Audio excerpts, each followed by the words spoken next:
क्या आप जानते हैं कि अल्ताफ हुसैन साहब ने किसको माफ करने का ऐलान कर दिया है? इसके अलावा एमपीएम के सियासतदान मुस्तफा कमाल कराची का इलाका है बल्दिया टाउन, वहां से इलेक्शन लड़ेंगे तो क्या वो आसानी से जीत जाएंगे या उनको मुश्किल होगी? इसके अलावा पीटीआई से बल्ला छीन लिया गया है, लेकिन पीटीआई को बहुत बड़ा फायदा हो गया। वो फायदा क्या है आपको बताते हैं। जी सलाम वालेकुम, मेरा नाम खुर्रम फहद है। अल्ताफ हुसैन साहब ने आम माफी का ऐलान कर दिया है। उन्होंने बड़े दिल का मुजाहरा किया है, खुले दिल का मुजाहरा किया है और उन तमाम लोगों को माफ कर दिया है जो 2016 22 अगस्त के बाद अल्ताफ हुसैन साहब को छोड़ दिया था या उनको बुरा भला कह रहे थे, मुख्तलिफ सियासी पार्टियों में चले गए थे, अल्ताफ हुसैन साहब को तनहा करने की कोशिश की थी। तो एमकेएम लंदन यानी अल्ताफ हुसैन साहब की तरफ से ये कहा गया है कि मैं सबको माफ करने का ऐलान करता हूं, जिसने लौट के आना है आ जाए, वापस आना चाहता है तो मेरे दरवाजे खुले हैं, ऐसा कहना है अल्ताफ हुसैन साहब का। तो अल्ताफ हुसैन साहब ने माफ करने का ऐलान कर दिया है। तो माफी की बात पे आपका क्या ख्याल है? क्या उन्होंने सही किया है या ये इससे उनको नुकसान हो सकता है? इसके अलावा मुस्तफा कमाल साहब भी सियासतदान हैं एमकेएम पाकिस्तान के, तो वो इलेक्शन में हिस्सा ले रहे हैं। NA 242 से बल्दिया टाउन का इलाका है। इससे पहले शहबाज शरीफ साहब भी वहां से हिस्सा लेना चाह रहे थे, लेकिन अब वो दस्तबरदार हो गए हैं उस इलाके से। इससे पहले ये जो सीट है 2018 के इलेक्शन में पीटीआई के फैसल वोडा का मुकाबला था मुस्लिम लीग नून की शहबाज शरीफ से। शहबाज शरीफ साहब जीत रहे थे, उनको हरवा दिया गया। फैसल वोडा साहब हार रहे थे, उनको जितवा दिया गया और इसी वजह से शहबाज शरीफ साहब इस बार इस इलाके से हल्के से जीतना चाह रहे थे, लेकिन मुस्तफा कमाल यहां से हिस्सा ले रहे हैं। और खबर यह है कि जो महाजर कौमी मूवमेंट के आफाक अहमद साहब हैं वो भी उस इलाके में जोरों शोर से सियासत कर रहे हैं और उनका भी उस तरफ वोट बैंक है। इसके अलावा उस हल्के में मुख्तलिफ कौमियतें रहती हैं, यानी एक ही कौमियत के लोग नहीं है, तो जो वोट बैंक है वो वहां पे बटा हुआ है। तो मुस्तफा कमाल साहब अपनी भरपूर कोशिश कर रहे हैं, घन गरज के साथ एमकेएम पाकिस्तान सियासत कर रही है, लेकिन काफी मुश्किल होगा NA 242 से एमकेएम का मुस्तफा कमाल साहब का जीतना। तो आपका क्या ख्याल है कि मुस्तफा कमाल साहब जीत जाएंगे या फिर उनको मुश्किल का सामना होगा? इसके अलावा पीटीआई वालों से बल्ला छीन लिया गया है। बहुत सारे लोग ये कह रहे हैं कि ये सही फैसला है, बहुत सारे लोग कह रहे हैं कि गलत फैसला है, पीटीआई के पर काटे जा रहे हैं। कहानी कुछ यूं है कि टेक्निकली तौर पे तो ये सही फैसला है, क्योंकि इलेक्शन कमीशन 2021 से पीटीआई वालों को बोल रहा है, दरखास्त कर रहा है, मौके दे रहा है कि आप लोग पार्टी में इंट्रा पार्टी इलेक्शन करवा लें।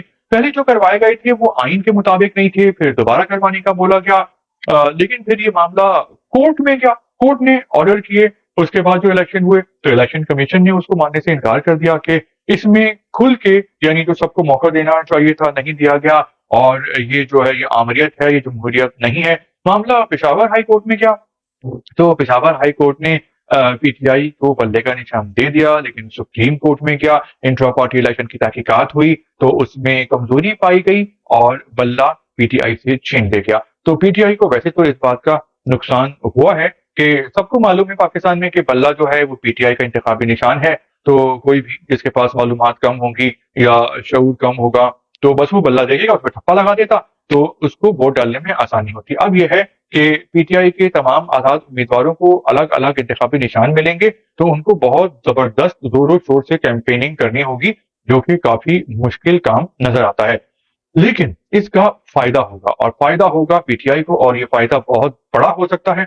वो ऐसे कि पीटीआई से गलतियां तो बहुत हुई हैं, उन्होंने खुद मौका दिया सुप्रीम कोर्ट को और उससे पहले इलेक्शन कमीशन ऑफ पाकिस्तान को कि बल्ला उनसे छीन लिया जाए। अगर उनके पास बहुत टाइम था, अगर वो 4 साल में इलेक्शन करवा देते या उसके बाद करवा देते, इलेक्शन कमीशन की वार्निंग के बाद करवा देते, तो उसके बाद ये दिन आज पीटीआई को नहीं देखना पड़ता। लेकिन जो किस्मत की तरफ से, कुदरत की तरफ से पीटीआई को फायदा बहुत बड़ा होने जा रहा है, वो ये है कि उसको कहते हैं कि हमदर्दी वोट या हमदर्दी कार्ड। खान साहब से गलतियां हुई, लेकिन खान साहब जेल में हैं, तो जो लोगों की जो हमदर्दियां हैं वो खान साहब के साथ हैं। लोग भूल गए हैं उनके जमाने की जो महंगाई थी और मुश्किलात थी, क्योंकि जो पीडीएम की हुकूमत है उसने उस महंगाई और मुश्किलात में दिन दुगना और रात चौगुनी रफ्तार से इजाफा कर दिया था। तो बेशुमार लोग हैं जो अब खान साहब को याद कर रहे हैं कि भाई उनके जमाने में तो इससे कम महंगाई थी। तो एक तो खान साहब जेल में हैं, खान साहब की फैन फॉलोइंग बहुत ज्यादा है, अभी से नहीं है, 1970 से वो पाकिस्तान के सबसे बड़े सुपर स्टार रहे हैं, पाकिस्तान के अलावा दुनिया भर में। और उस जमाने के लोग भी उन पे मरते थे और जो आजकल के नौजवान हैं वो भी उन पे जान छिड़कते हैं। तो पहले उनको जेल में डाला, गलतियां उनसे हुई, केसेस चल रहे हैं, तो इस पे बाद में बात करेंगे। लेकिन गलतियां सबसे होती हैं, इंसान खता का पुतला होता है, तमाम सियासी पार्टियों से गलतियां होती हैं। खान साहब से बहुत ज्यादा गलतियां हुई, बहुत बड़ी, लेकिन अब वो चूंकि जेल में है तो लोगों की हमदर्दी उनको मिल रही है, अब उनसे बल्ला छीन लिया गया।